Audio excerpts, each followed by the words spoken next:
Pharmaceutical companies are playing hardball with Latin America and the Caribbean for access to COVID-19 vaccines, according to an investigation by the United Kingdom-based Bureau of Investigative Journalism. While negotiations between countries and pharmaceutical firms are made private, unnamed officials from Argentina and another Latin American country claimed Pfizer Incorporated was bullying countries. The claim says one of the requests in vaccine negotiations was that countries put up sovereign assets, such as embassies and even military bases, as collateral against the cost of potential legal cases in the future. One expert says the region is at a disadvantage in negotiations, not just because of its socioeconomic status, but because its lack of unity.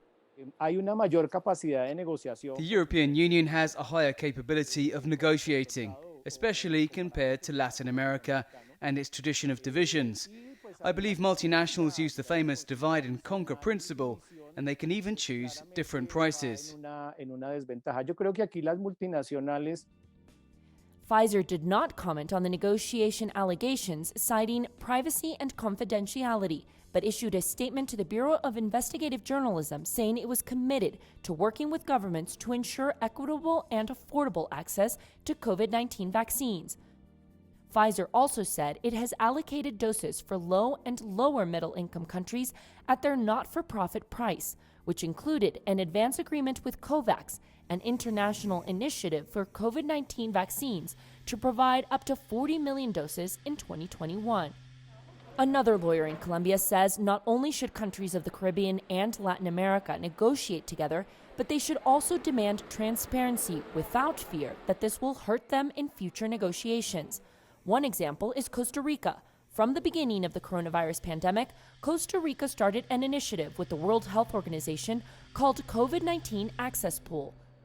The initiative aimed to make COVID-19 vaccines and other health technologies accessible to all, even touching on the issue of patents. Colombia, for example, and many other Latin American countries went quiet and did not join the call being made by our neighbors in the region.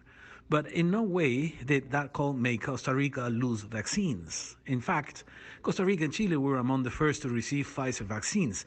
They never lost their capability to negotiate. This month, the Inter-American Development Bank announced an initiative that they hope will help level the playing field for Latin American and Caribbean countries to obtain COVID-19 vaccines. The IDB said the initiative would, quote, help both countries and vaccine makers resolve indemnity obligations, thereby removing a key obstacle to vaccine contract negotiations. Begue, CGTN, Bogota, Colombia.